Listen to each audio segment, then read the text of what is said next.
প্রিয় শিক্ষার্থীরা, আমরা এসএসসি 25-এর যে নির্বাচনী পরীক্ষা অর্থাৎ টেস্ট পরীক্ষা যেটা আমরা বলি, তার জন্য আমরা যে কোর্সটা সম্পন্ন করার চেষ্টা করতেছিলাম, আজকে চতুর্থ অধ্যায়ের তার প্রথম কনসেপ্ট ক্লাস।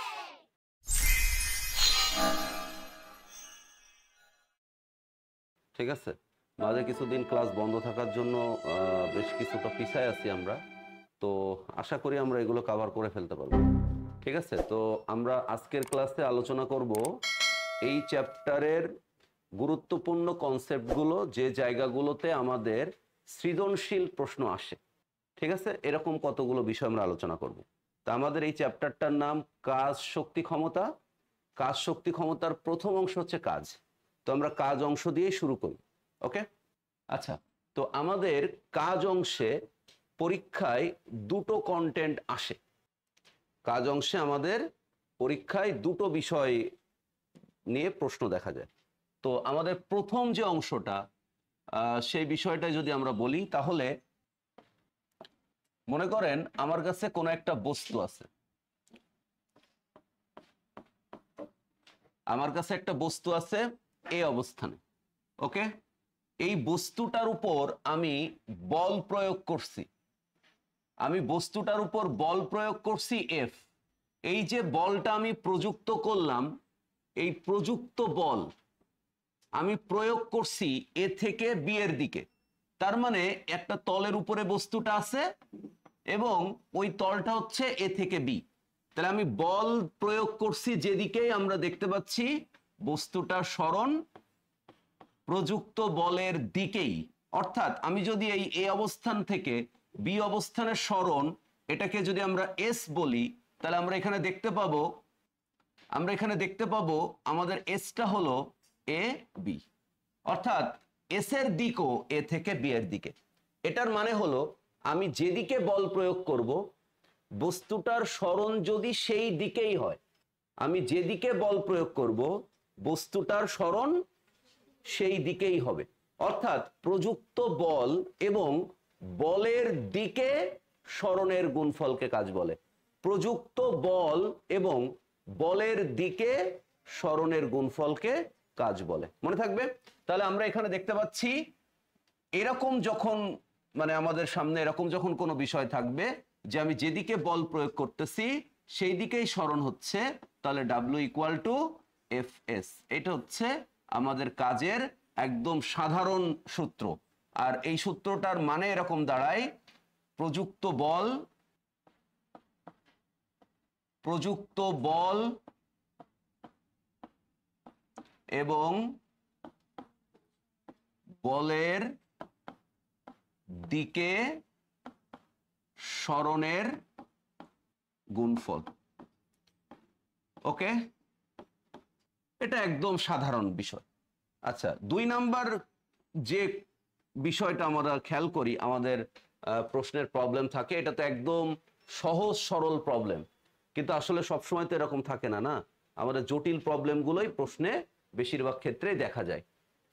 ঠিক আছে, তাহলে আমরা এবার দ্বিতীয় ক্ষেত্রে যে বিষয়টা খেয়াল করব, সেটা হলো আমাদের কাছে একটা বস্তু আছে এবং বস্তুটা বরাবরের মতোই এই অবস্থানে আছে। ওকে, আমি বস্তুটার উপর এফ পরিমাণ বল প্রয়োগ করব। আমি বস্তুটার উপর এফ পরিমাণ বল প্রয়োগ করলাম। আমি বল প্রয়োগ করেছি এ থেকে বি এর দিকে। তার মানে প্রথম কেসের ক্ষেত্রে আমি যেভাবে বল প্রয়োগ করছিলাম, দ্বিতীয় কেসের ক্ষেত্রেও আমি একই রকম ভাবে বল প্রয়োগ করছি। ওকে, আচ্ছা, এবার খেয়াল করি আমরা এই বস্তুটা একটা তলের উপর আছে, যে তলটার নাম হচ্ছে এবি, কিন্তু এইখানে আরো অন্য কোনো বল অ্যাক্টিভ আছে, এখানে আরো অন্য কোনো বল ক্রিয়াশীল আছে। সেই অন্য কোনো বল ক্রিয়াশীল থাকার জন্য আমি যেদিকে বস্তুটার উপর বল প্রয়োগ করছি, বস্তুটা সেই দিকে গতিশীল হয়নি। ঠিক আছে, বস্তুটা আমার প্রযুক্ত বলের দিকের সাথে কি করছে, বস্তুটা থিটা কোণে এ থেকে বি বরাবর না গিয়ে এ থেকে সি বরাবর তার দূরত্ব অতিক্রম করছে। আর এই প্রযুক্ত বলের সাথে দিকের যে সরণ, সেই সরণের মধ্যবর্তী কোণ হলো থিটা। তার মানে আগের বারের মতো আমি যেদিকে বল প্রয়োগ করছি বস্তুটা সরণ কিন্তু সেদিকে হয়নি। আমি যেদিকে বল প্রয়োগ করছি প্রয়োগ বিন্দু থেকে প্রযুক্ত বল আর সরণ এর মধ্যবর্তী কোণ হচ্ছে থিটা, অর্থাৎ থিটা কোণে বস্তুটা সরণ ঘটছে। তো যদি এরকমটা হয় তাহলে আমাদের কাজের সংজ্ঞা কি হওয়া উচিত? আমাদের কাজের সংজ্ঞা হওয়া উচিত W = F AB, অর্থাৎ এটা হচ্ছে প্রযুক্ত বলের দিক ইনটু S AC, এটা হচ্ছে সরণ। কিন্তু আমরা এখানে দেখতে পাচ্ছি আমাদের কাজ যে শর্তটা, সেই শর্তটা এখানে কি করছে না, মানছে না। কারণ প্রযুক্ত বল যেদিকে হবে তার সরণের দিকও কি হতে হবে, সেদিকেই হতে হবে। কিন্তু এখানে কিন্তু বিষয়টা মোটেও সেটা হচ্ছে না। বুঝছি? তাহলে এখন কি হবে? এখন আমাদেরকে যে সরণটা বিবেচনা করতে হবে, আমরা যে সরণটা বিবেচনা করব, এই সরণটা হতে হবে কোন দিকে?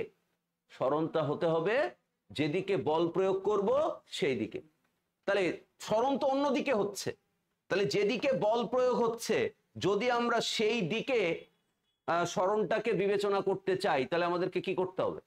আমাদেরকে এই যে প্রযুক্ত বলের কারণে যে সরণের দিক, ঠিক আছে, এই সরণের বা তার যে অবস্থান সি অবস্থান, সেখান থেকে প্রযুক্ত বলের দিক যে এবি, এই এবি এর উপর আমরা একটা লম্ব টানছি।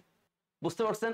তাহলে আপনারা এবার খেয়াল করেন, আমরা বিষয়টা যদি এভাবে চিন্তা করি যে এই এসিটা হচ্ছে সরণ, এই সরণের একটা অংশ আমরা চিন্তা করছি কোন বরাবর? এ বি বরাবর এডি, যার নাম দিলাম হচ্ছে এক্স। এখন আপনারা আমাকে জিজ্ঞেস করতে পারেন, স্যার সরণ তো এস হয়েছিল, তাহলে আমরা সরণ কেন এক্স নেব? কারণ এক্স হচ্ছে সরণের একটা উপাংশ, ঠিক আছে, এবং যার দিক আমি যেদিকে বলটা প্রয়োগ করব সেই দিকের সাথে একই দিকে। এটা হচ্ছে আমার সুবিধা। বুঝতে পারছেন?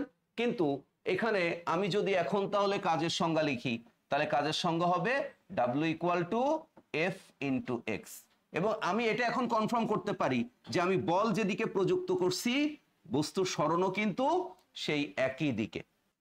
ক্লিয়ার? আমি কি বোঝাতে পারছি? তাহলে আমরা একটা বিষয় একটু মনোযোগের সাথে এখানে খেয়াল রাখার চেষ্টা করব।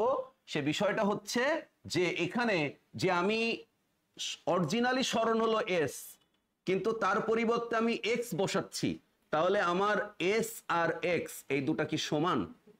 আমরা দেখতে পাচ্ছি এখানে এস আর এক্স এই দুটো কিন্তু সমান না। কারণ আপনি যদি এটাকে একটা ত্রিভুজ চিন্তা করেন, তাহলে এই এসটা হচ্ছে এর অতিভুজ আর এক্সটা হচ্ছে তার ভূমি, তাহলে অবশ্যই ভূমি থেকে অতিভুজ বড়। তাহলে আমরা এখানে দেখতে পাচ্ছি এক্স আর এস কিন্তু সমান না। তাহলে তো আমি এটা নিতে পারবো না। পারবো? কারণ মনে করেন আপনি ছক্কা মারলেন একটা 80 মিটার, কিন্তু আপনাকে যদি বলে যে তুমি ছক্কা মারছো 60 মিটার, আপনি সেটা মেনে নেবেন? তাহলে এখানে সরণ হচ্ছে এস, আমরা দেখতে পাচ্ছি সরণ বেশি, কিন্তু আমি সরণ নিব কম অঙ্ক করার সময়, তো এটা তো ফিজিক্স পারমিট করবে না, না? তাহলে আমাদেরকে খুঁজে বের করতে হবে কেন আমরা এক্স নিলাম। আমরা এক্স নিলাম হচ্ছে বলের দিকে সরণটা বিবেচনা করব তাই। আর আমরা এক্স আর এস সমান হচ্ছে না কেন? এস আর এক্স সমান না হওয়ার কারণটা কি? এস আর এক্স সমান না হওয়ার কারণ হলো এই যে আমার প্রযুক্ত বল আর সরণ এর মধ্যবর্তী কোণ থিটা, এই থিটার কারণে এস আর এক্স সমান না। থিটা যদি 0 হয় তাহলে কিন্তু এক্স আর এস সমান হবে। এখন আপনারা হয়তো বিষয়টা বোঝেননি। আমি যদি একটা ত্রিভুজ আঁকাই, মনে করেন এখানে, তো মনে করেন আমি একটা ত্রিভুজ আঁকালাম, এটা হচ্ছে ভূমি, এটা হচ্ছে অতিভুজ, তাহলে আপনারা অবশ্যই আমাকে এখানে বলবেন যে এই অতিভুজ আর ভূমি সমান না। কিন্তু যদি আমি ত্রিভুজটা এরকম ভাবে আঁকাতাম, মানে একদম ক্ষুদ্র একটা কোণ, তার মানে এই থিটার, এবার আপনি চিন্তা করেন এখানে ভূমি আর অতিভুজটা প্রায় সেম না? বুঝছি না বুঝি নাই? তার মানে এর মধ্যে তাও তো একটু থিটা আছে, কিন্তু থিটাটা যখন একদম 0 হবে তখন এস আর এক্স কি হয়ে যাবে? সমান হয়ে যাবে। বুঝতে পারছেন?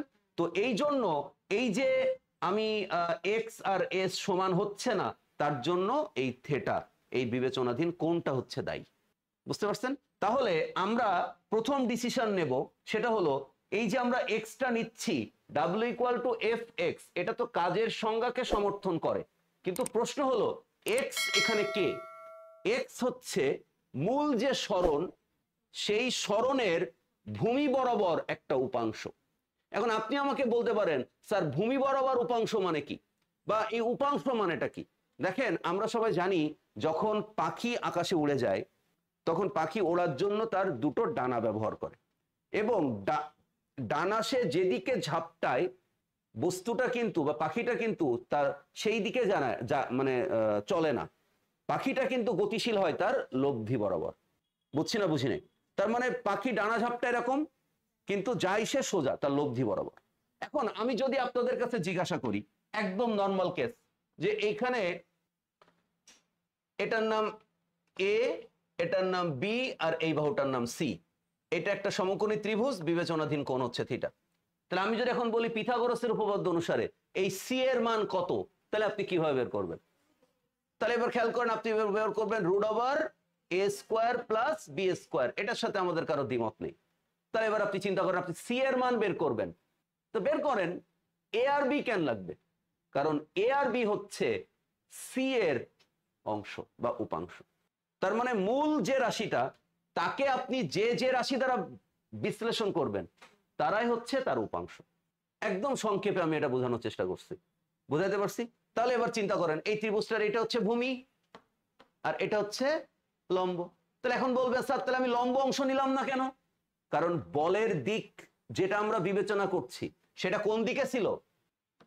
এই এ থেকে বি এর দিকে ছিল না? তাহলে আমার এটা নিয়ে লাভ কি? সরণ আমাকে কোন দিকে নিতে হবে?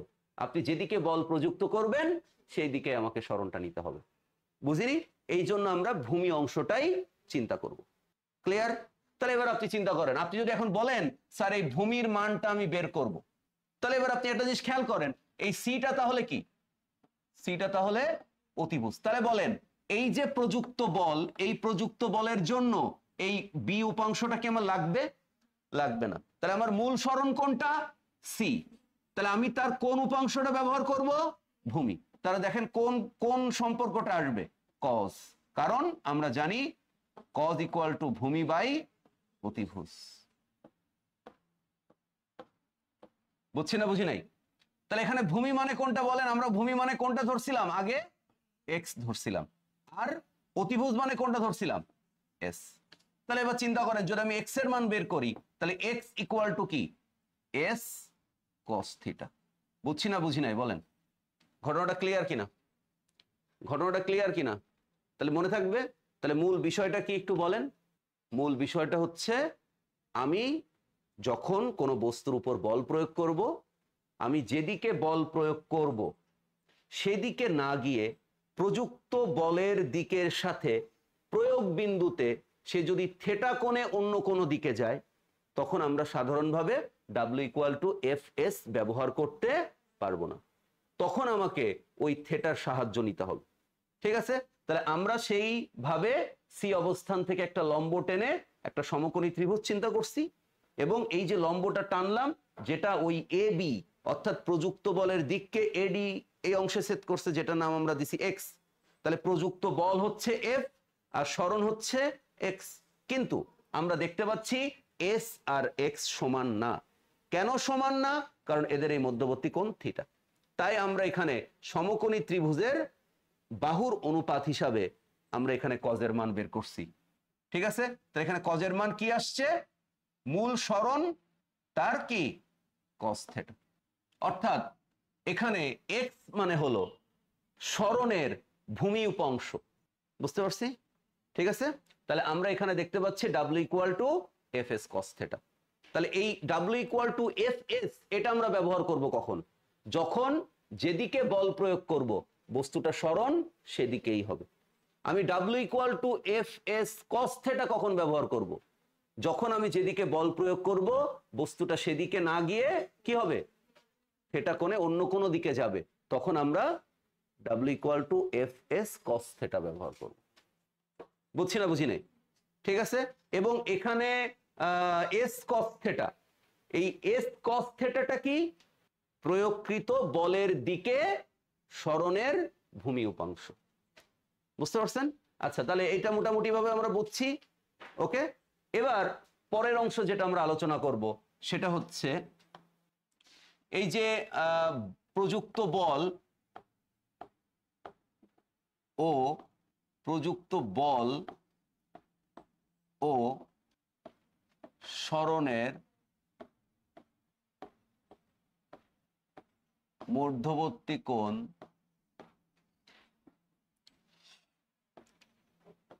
থিটা এর উপর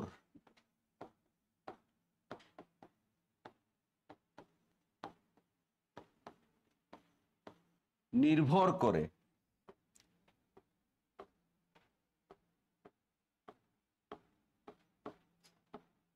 কাজ দুই প্রকার। এক, ধনাত্মক বা বলের দ্বারা কাজ। দুই নাম্বার, ঋণাত্মক বা বলের বিরুদ্ধে কাজ। আমি আগে প্রথমে ধনাত্মক কাজ আর ঋণাত্মক কাজের একদম সহজ দুটো উদাহরণ দেব। ওকে, মনে করেন, উদাহরণটা খেয়াল করেন। মনে করেন একটা বস্তু আছে, একটা বস্তু উপরে আছে, এটা হচ্ছে ভূমি।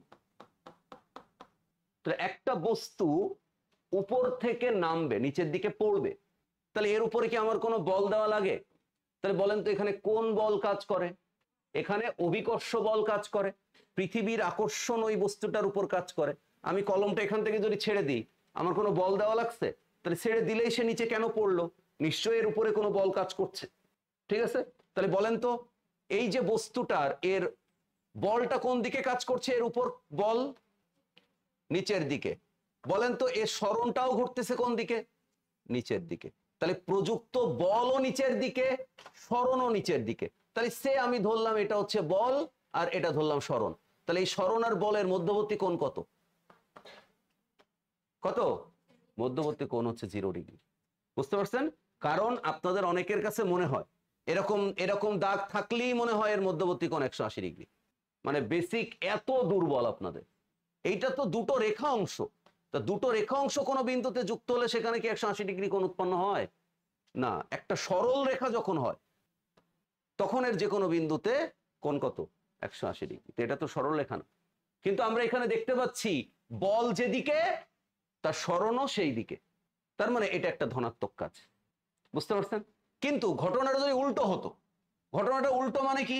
মনে করেন এখানে একটা তল আছে, এই তলের উপর একটা বস্তু আছে, এই বস্তুটাকে এখন আপনি উপরের দিকে নিয়ে যাবেন, তাহলে বস্তুটার সরণ কোন দিকে হবে? উপরের দিকে। কিন্তু বস্তুটার ওজন কোন দিকে? নিচের দিকে। তাহলে বস্তুটার সরণ উপরের দিকে, বস্তুটার বল নিচের দিকে, তাহলে মধ্যবর্তী কোণ কত? তাহলে মধ্যবর্তী কোণ হচ্ছে 180 ডিগ্রি। এই যে আপনারা সিঁড়ি দিয়ে উপরে ওঠেন, এটা একটা ঋণাত্মক কাজ। বুঝছি না বুঝিনি? তাহলে আমরা এখানে দেখতে পাচ্ছি কাজ কয় প্রকার? দুই প্রকার, ধনাত্মক কাজ আর ঋণাত্মক কাজ। যেটা ডিপেন্ড করবে কার উপর? যেটা ডিপেন্ড করবে হচ্ছে বল এবং সরণ এর মধ্যবর্তী কোণের উপর। আমি কি বোঝাতে পারছি? মনে থাকবে সবার? তাহলে এই যে মধ্যবর্তী কোণ, এটা নিয়ে আমাদের এখন আলোচনা করতে হবে। এটা নিয়ে আলোচনা করার জন্য আমরা আমাদের ম্যাথমেটিক্সে খুব পরিচিত, কি বলে এটাকে, খেয়াল করেন, আমরা এটাকে একটা চতুর্ভাগ হিসাবে চিন্তা করতে পারি। ঠিক আছে, যেটার যদি আমি তার কেন্দ্রে উৎপন্ন কোণ যদি আমরা চিন্তা করি, তাহলে সেটা একটা বৃত্তের মতো হয় এবং সেটা 360 ডিগ্রি হয়। ঠিক আছে, মানে এই এক্সটাকে যদি আমরা 0 ধরি, তাহলে 0 থেকে এটা কত? 90, 90 থেকে এটা কত? 180, 180 থেকে এটা কত? 270 থেকে আবার এটা কত? 360। বুঝতে পারছেন? তার মানে প্রত্যেকটা ঘর, এটা যদি আমরা 0 ধরি, তাহলে এটা 0, তাহলে এটা কত হবে? 90, তাহলে এটা কত হবে? 180। তার মানে এইখান থেকে টোটাল এটা হচ্ছে 180। বুঝতে পারছেন?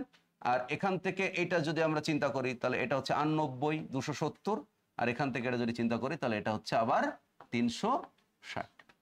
তাহলে এবার আমরা একটু চিন্তা করি সবাই, আমাদের এই যে ফার্স্ট যে চতুর্ভাগের প্রথম ভাগটা যেটা, তার মানে 0 থেকে কত? 90। এই 0 থেকে 90 এই অংশটার ভেতরে cos এর সকল মান পজিটিভ, কজের সকল মান পজিটিভ। এটার মানে কি? মানে হচ্ছে মনে করেন আপনি বল প্রয়োগ করছেন এই দিকে, ভালো করে খেয়াল করবেন, সেই এক্স অক্ষের উপরেই এর কি সরণ, তাহলে এর মধ্যবর্তী কোণ কত? থিটা। তাহলে আপনি যেদিকে বল প্রয়োগ করছেন সেই দিকেই ওর সরণ ঘটছে, তাহলে মধ্যবর্তী কোণ 0। এখন আপনি বললেন না স্যার, আমি বল যেদিকে প্রয়োগ করছি ওই প্রয়োগ বিন্দুর সাথে সরণ ওদিকে হয়নি, তো এরকম হতে পারে না, তাই না? তাহলে এখানে কি কোণ, এখনো কি কোণ ইয়ে আছে, 0 ডিগ্রি আছে, না এখানে একটা কোণ তৈরি হয়েছে? মানে আপনি বললেন স্যার এটা 30 ডিগ্রি। তাহলে এবার মনে করেন আপনার কাছে এবার প্রশ্ন হতে পারে না কাজটা ধনাত্মক হবে কি ঋণাত্মক হবে? কারণ এখানে কোণের পরিমাণ কত? এখানে কোণের পরিমাণ কি 0 নাকি 0-র চেয়ে বেশি? 0-র চেয়ে বেশি, কিন্তু 90-র চেয়ে কম। বোঝেননি আমার কথা? তার মানে এখান থেকে একটু 30 ডিগ্রি, তাহলে এটা 0-র থেকে বেশি, কিন্তু 90 হতে গেলে তো এই পর্যন্ত আসতে হবে। তাহলে কি সে 90 পর্যন্ত পৌঁছাইছে? তাহলে 90-র চেয়ে কম কিন্তু 0-র চেয়ে বেশি, 30 ডিগ্রি। তাহলে 30, তাহলে 0-র চেয়ে বেশি, 90-র চেয়ে কম। তাহলে এই শর্তের মধ্যে আমরা দেখতে পাচ্ছি কাজ কি হচ্ছে? ধনাত্মক হচ্ছে। বুঝতে পারছেন? মনে করেন আপনি বল প্রয়োগ করছেন, সরণ ঘটছে এরকম, তার মানে এটা 30 ডিগ্রির চেয়ে এখানে অনেক বড় কোণ তৈরি করছে, তাই না? কিন্তু সেটা 90-র চেয়ে কি ছোট, তাহলে কাজের পরিমাণ কি হবে?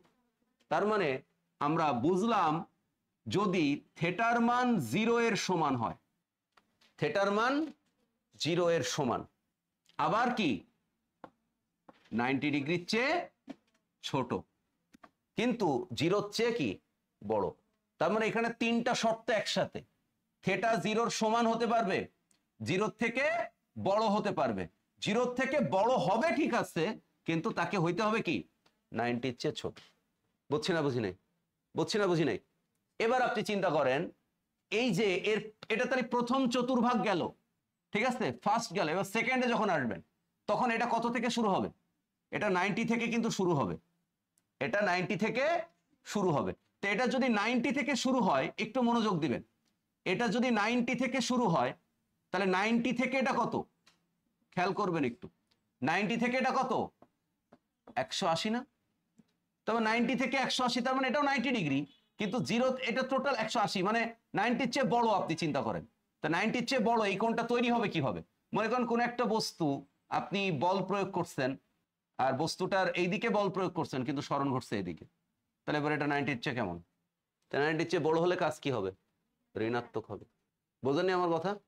তার মানে যখন এই সেকেন্ড কোঅর্ডিনেটে আসবে তখন কজের সকল মান কি মাইনাস। তার মানে আপনি 91 থেকে শুরু করবেন, 180 পর্যন্ত যে ডিগ্রি আপনি ইউজ করেন না কেন, কাজের পরিমাণ কি হবে? ঋণাত্মক হবে। বুঝতে পারছি? তাহলে যদি আমি এটা শর্ত চিন্তা করি, তাহলে থেটার মান কি হচ্ছে 90 থেকে বড়, কিন্তু কি হবে 180-র চেয়ে ছোট, 180-র চেয়ে ছোট আবার সমান। বুঝতে পারছেন?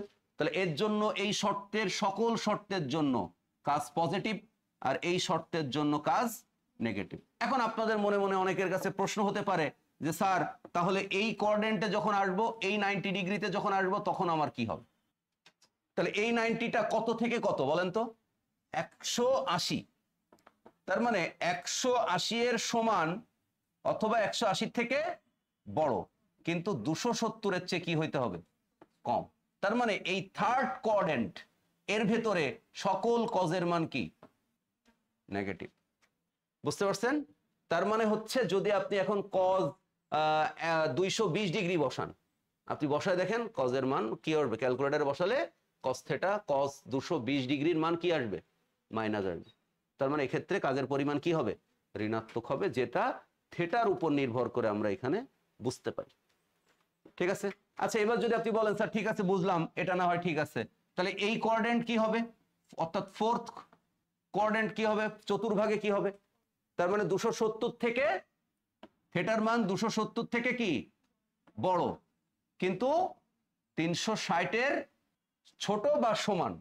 এক্ষেত্রেও কাজের পরিমাণ পজিটিভ হবে, এক্ষেত্রেও কাজের পরিমাণ নেগেটিভ হবে। তার মানে দুটো শর্ত, তবে দুটো শর্ত একটু মনে রাখার প্রয়োজন নেই, আপনার এই বক্সটা মনে রাখলেই হবে।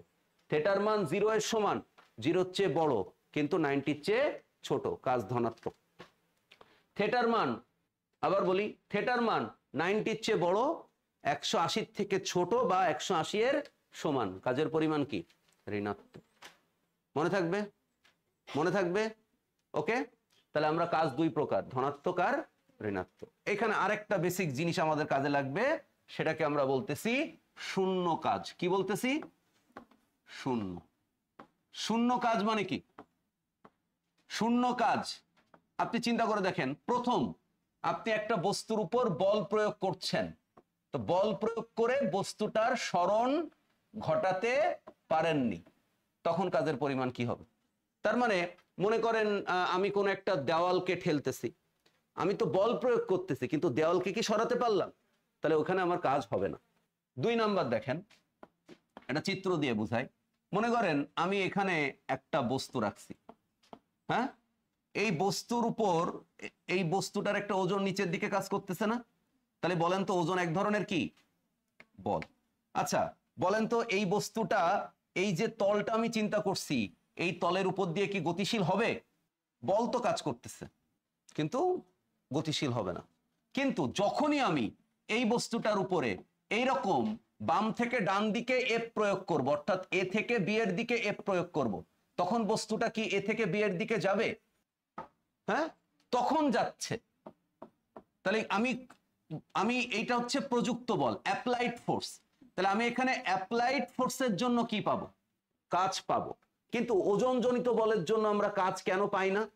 কারণ আপনি একটু চিন্তা করে দেখেন, আপনি একটু চিন্তা করে দেখেন, এই যে বস্তুটা সরণ ঘটতেছে না, এই সরণের দিক, এই সরণের দিক আর এই নিচের দিকে ওজনের দিক, এখানে দেখেন একটু ঘাপলা আছে, কত ডিগ্রি কোণের সাথে? তার মানে সরণের সাথে ওজনের ডিরেকশন এখানে কত ডিগ্রি কোণ থাকে? 90 ডিগ্রি। কিন্তু একটা বস্তু যখন আপনি উপর থেকে ফেলবেন, তখন ওজনের দিক আর সরণের দিক এর মধ্যবর্তী কোণ কত থাকে? 0 ডিগ্রি। তখন ওজনের জন্য কাজ হবে। আমি একটা বস্তু উপর থেকে নিচে ফেলালে ওজনের জন্য কাজ হবে, কিন্তু যখন একটা তলের উপর কোনো বস্তু থাকবে, একটা টেবিলের উপরে কোনো বস্তু থাকবে, তখন যখন আপনি ওজনের জন্য কাজ হিসাব করতে চাবেন তখন হবে না। বুঝতে পারছেন? কিন্তু যখন আমি ফোর্স অ্যাপ্লাই করব তখন তার জন্য কাজ হবে। এখানে দেখা যায় সরণের সাথে ওজনের ডিরেকশনটা কত ডিগ্রি কোণে থাকে? 90 ডিগ্রি। এই জন্য কোনো কাজ হয় না। মনে থাকবে? শিওর? আচ্ছা, এবার আমরা একটু খেয়াল করি সবাই, আরেকটা জিনিস একটু শেখাবো। মনে করেন আমি একটা বৃত্তাকার কক্ষপথ আঁকলাম, আর এখানে একটা সেন্টার থাকবে। বুঝছি না? বুঝি নাই? আমি এখন একটা সুতা এই সেন্টারে বাঁধবো, বেঁধে এখানে একটা বস্তু আমি ইচ্ছা মতো এই বৃত্তাকার পথে ঘোরাবো। কি আমার পক্ষে সেটা ঘোরানো কি সম্ভব না? তার মানে পৃথিবী যেমনে সূর্যকে কেন্দ্র করে ঘুরতেছে, তাহলে সূর্যকে কেন্দ্র করে পৃথিবীর ঘূর্ণন, আমরা বলতে পারি এখানে কাজ হচ্ছে, কিন্তু পদার্থবিজ্ঞান বলতেছে এখানে কোনো কাজ হচ্ছে না। তার মানে পৃথিবী সূর্যকে কেন্দ্র করে ঘুরে, এজন্য কোনো কাজ হয় না। মনে করেন আমার কাছে একটা যে বল আছে, এটা সুতায় বাঁধা না? তা আমি এই সুতার একটা প্রান্ত যদি আমার আঙুলের সাথে বেঁধে রাখি, এখানে বেঁধে রেখে যদি এটা আমি বৃত্তাকার ভাবে ঘোরাই, তাহলে এটা কি এভাবে ঘোরে? বুঝছি না? বুঝি নাই? এক্ষেত্রেও কিন্তু কোনো কাজ হচ্ছে না। কিন্তু আপনি তো দেখছেন যে আমি বল প্রয়োগ করতেছি, আপনি তো দেখতেছেন যে বলটা সুতায় বাঁধা আছে, সেটা গতিশীল, তারপরেও এখানে কেন কাজ হবে না? এই বিষয়টা আমাকে বুঝতে হবে। আমি বলছি কাজ আমরা কোন বিষয়টার উপর নির্ভর করে সহজে বুঝতে পারবো? বল আর সরণের মধ্যবর্তী কোণ। তাহলে আপনি এবার চিন্তা করেন, যখন একটা বস্তু এরকম কোনো বৃত্তাকার পথে ঘুরবে, তখন এই কেন্দ্রের সাথে এই যে সুতাটা থাকে না, এই সুতার একটা কেন্দ্রমুখী বল ভেতরের দিকে কাজ করে। আর এই সুতাটা বৃত্তাকার পথে ঘুরলেও সুতাটা কি করতে চায়? সুতাটা তার কক্ষপথ থেকে ছিটকে বাইরের দিকে চলে যেতে চায়। তো মনে করেন এখান থেকে সুতাটা যদি কেটে যায়, তাহলে এই যে বস্তুটা, এই বলটা কি বৃত্তাকার ভাবে ঘুরবে না? এই বলটা কিন্তু কি হবে? ছিটকে সোজা চলে যাবে। তাহলে এবার দেখেন, এইটা যদি সরণের দিক হয় আর এটা যদি কেন্দ্রমুখী বলের দিক হয়, এর মধ্যবর্তী কোণ কত? এর মধ্যবর্তী কোণ কিন্তু 90 ডিগ্রি। এই জন্য এখানে কাজের পরিমাণ কত হবে? কাজের পরিমাণ 0 হবে। তার মানে যদি W = F(s) cos থিটা, এই cos থিটার পরিমাণ যদি 90 ডিগ্রি হয়, অর যদি 270 ডিগ্রি হয়, তাহলে কাজের পরিমাণ কি হবে?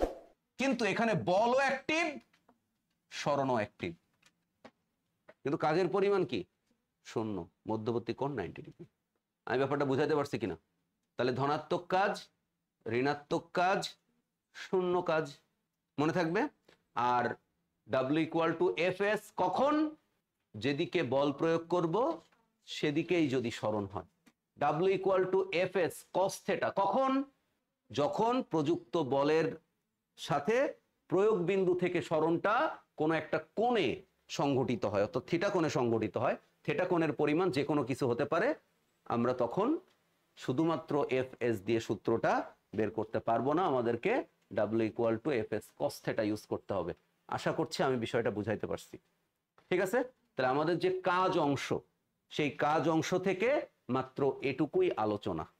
তবে আপনাদের আমি দুটো লাইন আপনাদের মুখস্থ করতে হবে। 1 নাম্বার লাইন, আপনি যখন কোনো উদ্দীপক পড়বে এই কাজের অঙ্ক থেকে, তখন আপনাকে প্রথমত খুঁজে বের করতে হবে, যদি প্রশ্ন যদি খুব মানসম্মত হয়, তাহলে অবশ্যই আপনাকে প্রশ্নে খুঁজে বের করতে হবে কোন বল দ্বারা কাজ নির্ণয় করতে বলছে। মানে একটা বস্তুর উপর একাধিক বল অ্যাক্টিভ থাকতে পারে, সেই একাধিক বলের মধ্যে কোন বলের দ্বারা কাজ বের করতে বলছে, এটা খুবই ইম্পর্টেন্ট। কোন বল দ্বারা কাজ নির্ণয় করতে বলছে? ওজনজনিত বল দ্বারা, ঘর্ষণ বল দ্বারা, প্রযুক্ত বল দ্বারা, কোন বল দ্বারা কাজ, এটা হিসাব করতে হবে, মনে থাকবে। আর 2 নাম্বার লাইন, যেদিকে প্রযুক্ত বল হবে সরণটা সেদিকেই বিবেচনা করতে হবে। আপাতত এই দুটো লাইন মনে রাখতে হবে, বুঝতে পারছেন? আরেকটা লাইন, সেটা হলো আমরা সাধারণত এই 9-10 লেভেলে যে কাজ নির্ণয় করি, এই কাজ নির্ণয়ের ক্ষেত্রে আমরা, আবার বলতেছি, আমরা কাজ নির্ণয়ের ক্ষেত্রে যে বলটা ব্যবহার করি প্রযুক্ত বল, এই বলটা কিন্তু ধ্রুব বল হয়। কি বল হয়? ধ্রুব বল। এখন আপনি বলবেন স্যার ধ্রুব বল ছাড়া আবার কিরকম বল হবে? হ্যাঁ, হতে পারে পরিবর্তনশীল বল। তার মানে যখন আপনি একটা স্প্রিং ব্যবহার করবেন, যখন আপনি একটা সরল দোলক ব্যবহার করবেন, সেখানে কিন্তু বলটা প্রতিনিয়ত চেঞ্জ হবে। কিন্তু আমরা যে কাজ নির্ণয় করি, এই নির্ণয় কাজের জন্য বল কখনো কি হতে পারবে না? চেঞ্জ হতে পারবে না। আপনি 100 নিউটন বল দিবেন, পুরো ঘটনাটাই 100 নিউটন বলই কি হবে? অ্যাক্টিভ হবে। ওই বল 100, 90, 200, 120 এরকম হতে পারবে না। অল টাইম কত? 200 নিউটন। বুঝছি না বুঝি নাই? তাহলে 3 লাইন, ধ্রুব বল, এটা মনে রাখতে হবে, বলটা ধ্রুবক। এটা অঙ্ক করার জন্য লাগে না, কিন্তু আমরা মনে রাখবো এটা। 2 নাম্বার হচ্ছে একটা বস্তুর উপর একাধিক বল কাজ করতে পারে, সেই একাধিক বলের মধ্যে কোন বল দ্বারা কাজ বের করতে বলছে, এটা ইম্পর্টেন্ট। ঠিক আছে। আর 3 নাম্বার হচ্ছে যেদিকে প্রযুক্ত বল নিব বা যে বলের জন্য কাজ আমি হিসাব করব, সেই বলের দিকেই সরণটা নিতে হবে। তো এই লাইনটার মানে বোঝেননি? আচ্ছা, আমি এই লাইনটার মানে বোঝানোর চেষ্টা করব। এদিক দেখেন, মনে করেন একটা বস্তু এখানে, এই বস্তুটার উপর আমি বল প্রয়োগ করছি, তাই বস্তুটা যাওয়ার কথা কোন দিকে? এ থেকে বি এর দিকে, কিন্তু বস্তুটা গেল এ থেকে সি এর দিকে। এবার আপনি চিন্তা করেন, এইটা আমি যখন এর একটা ওজনজনিত বল, এর এখানে একটা F1 বল আর এখানে একটা F2 বল কাজ করতেছে, ঠিক আছে। এবার মনে করেন আমি যদি F1 এর জন্য কাজ হিসাব করি, তাহলে W = F1, তাহলে এর সরণটাও নিতে হবে কোন দিকে? এ বি এর দিকে। তার মানে এখানে যে এক্সটা আমি নেব, সরণটা আমি নেব, সেটা কোন দিকে হবে? এ বি এর দিকে।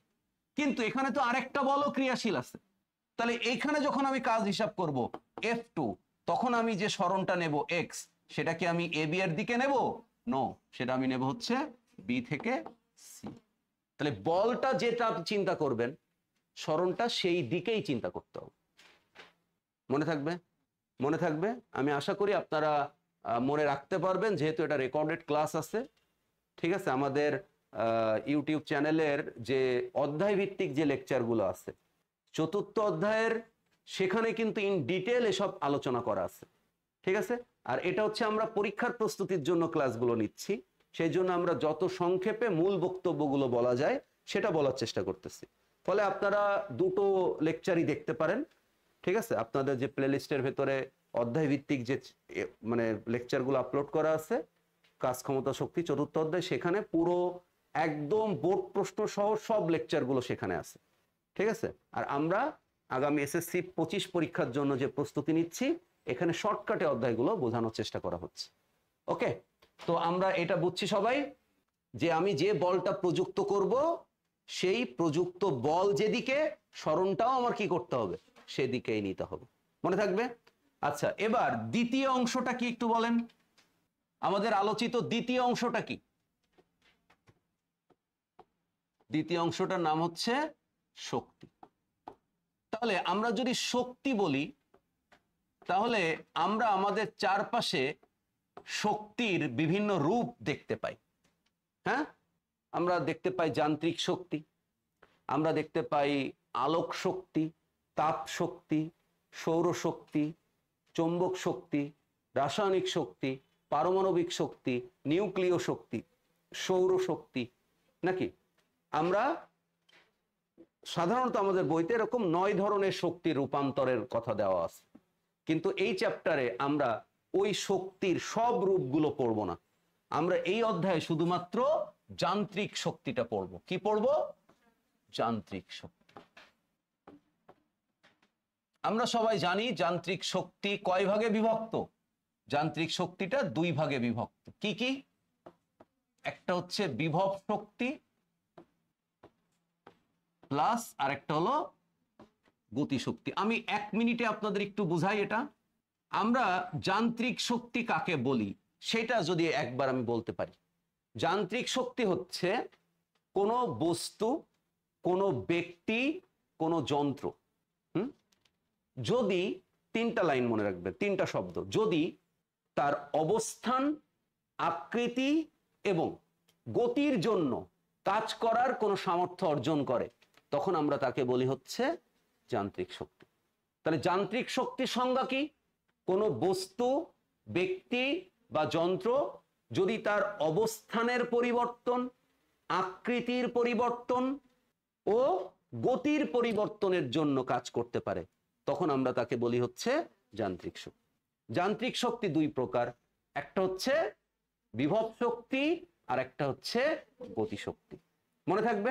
তাহলে আপনারা এখানে একটু খেয়াল করেন, আমরা যখন কাউকে বিভব শক্তি বলতেছি, এই বিভব শক্তিকে আমরা প্রকাশ করি ইপি দিয়ে। মনে থাকবে? Potential energy. আর বিভব শক্তি 2টো বিষয়ের উপর নির্ভর করে।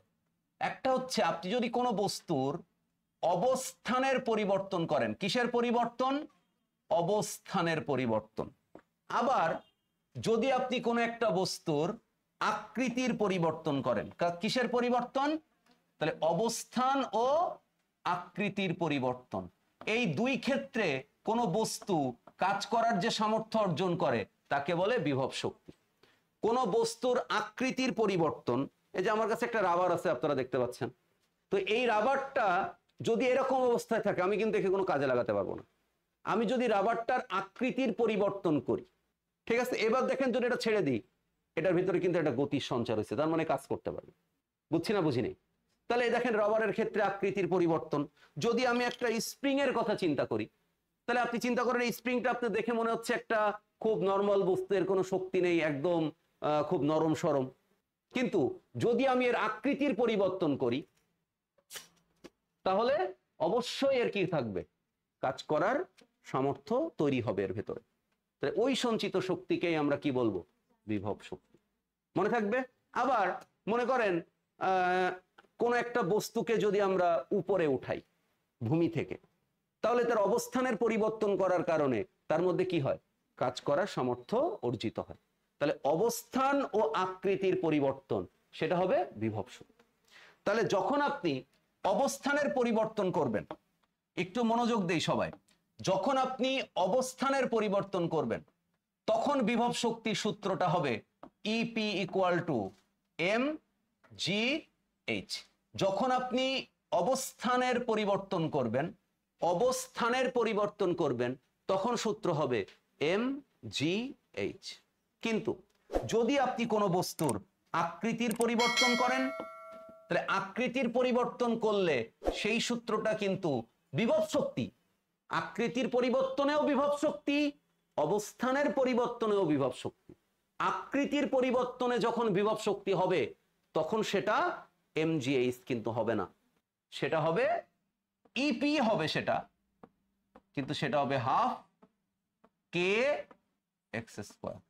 মনে থাকবে, মনে থাকবে, এটা আমাদের বইতে কিন্তু এটার বক্তব্য দেওয়া আছে, ঠিক আছে? যদি আপনারা এর প্রমাণটা বুঝতে চান, যদি আপনারা ভুলে যান, আমি এটা আবার পড়াই দিব নেক্সট ক্লাসে, বুঝতে পারছেন? তাহলে আমরা বিভব শক্তির কয়টা কাহিনী দেখলাম? অবস্থান এবং আকৃতি। যখন অবস্থান পরিবর্তন করবেন, জায়গা চেঞ্জ করবেন, তখন বিভব শক্তির সূত্র হচ্ছে mgh। যখন আকৃতি চেঞ্জ করবেন, ঠিক আছে, উদাহরণ হচ্ছে স্প্রিং, তখন তার জন্য সূত্র হবে ep equal to half K x square. মনে থাকবে আমি কি বোঝাতে চাইছি? আর গতিশক্তি কিসের জন্য হবে? কোন একটা বস্তুর গতির জন্য যদি সে কাজ করার সামর্থ্য অর্জন করে, তাহলে গতির জন্য কি হবে? গতিশক্তি। মনে থাকবে? তাহলে গতির জন্য এই গতিশক্তির সূত্রটা হবে E K kinetic energy equal to half M V square. আমার দিকে মনোযোগ দিবেন। তবে এখানে একটা শর্ত আছে, বলেন তো কি শর্ত? E K equal to half M V square কখন হয়? যখন ওই বস্তুটার আদিবেগ কি হয়? শূন্য হয়। এখন আপনি বললেন স্যার আদিবেগ শূন্য হয় নাই, তাহলে গতিশক্তি কেমনে হবে? আদিবেগ যদি শূন্য না হয়, আদিবেগ যদি শূন্য না হয়, একটু মনোযোগ দিবেন, আদিবেগ যদি শূন্য না হয় তাহলে ই কে হবে half M V square minus half M U square, এই টোটালটা হবে। মানে তখন হবে গতিশক্তির পরিবর্তন, শেষ গতিশক্তি বিয়োগ আদি গতিশক্তি, যদি ইউ শূন্য না হয়। আর ইউ যদি শূন্য হয় তাহলে শুধু হাফ এম ভি স্কোয়ার। মনে থাকবে? মনে থাকবে? তাহলে প্রিয় শিক্ষার্থীরা, আগামী লেকচার অর্থাৎ আমাদের কনসেপ্ট সেকেন্ড ক্লাসে আমরা পড়ব শক্তির নিত্যতা। কি পড়ব? শক্তির নিত্যতা মানে শক্তি সংরক্ষণ। আমরা পড়ব ক্ষমতা অংশটা, ঠিক আছে? তারপরে আমরা এই অধ্যায়ের অঙ্ক শুরু করব। কেমন? আপনাদের বাসায় হোমওয়ার্ক থাকবে, আপনারা অবশ্যই চতুর্থ অধ্যায় ফুল রিডিং পড়বেন, অধ্যায়টা বই থেকে পড়ে আপনার যে প্রবলেমগুলো হবে সেই প্রবলেমগুলো আপনি একটা খাতায় নোট করবেন।